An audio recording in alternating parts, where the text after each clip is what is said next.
Alright, guys, so I came across something today, and obviously, what you're seeing on your screens, we are seeing something for what apparently Saints Row could have been. And this is something I have not talked about in a very long time.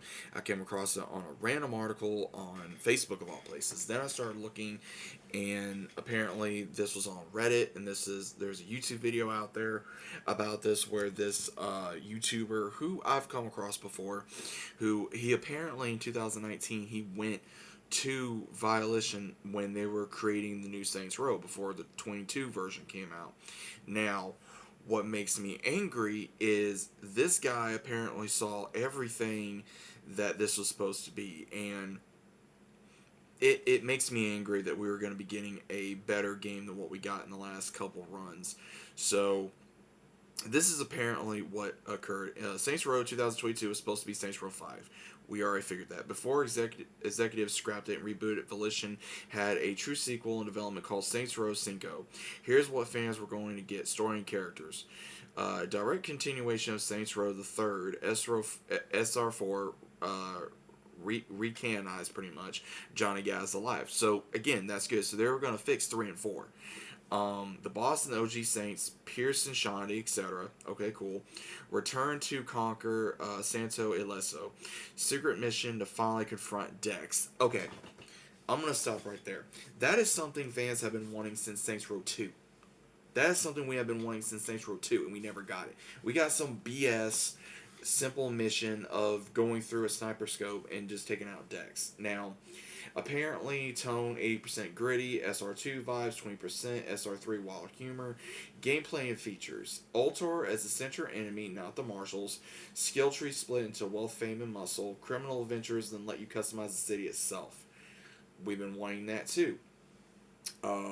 Proclamation system, pass laws in your districts, dress code standoffs, fully fleshed out crypt systems with deep house church customizations, engine cheats unlocked via hidden Genki pyramid. Okay, so they're going to bring back the Genki system. Pierce's VA had already recorded dialogue for the project. What went wrong? THQ Nordic had executives reportedly called parts of it too violent. Multiple rewrites later, it became the student loans cringe reboot we got instead after the game flopped. Volition was shut down in 2023. Oh my gosh, dude. Could you guys imagine this? Really, could you guys imagine this? That we were going to be able to customize the city?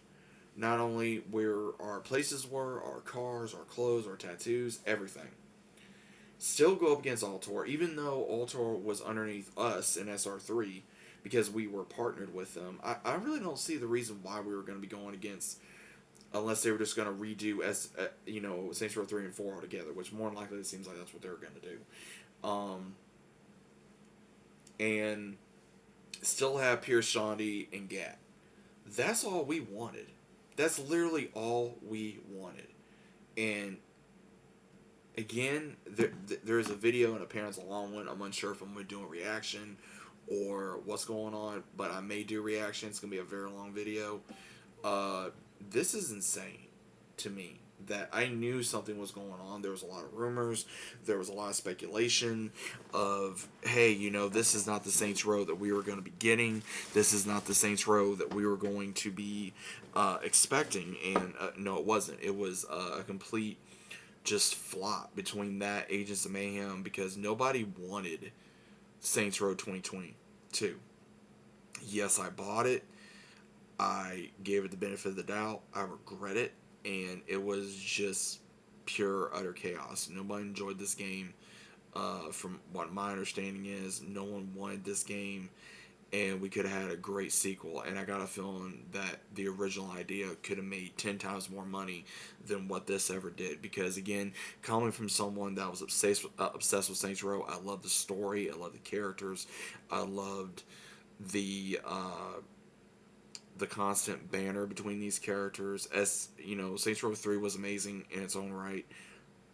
4 was good to a certain degree. God of Hell was just crazy.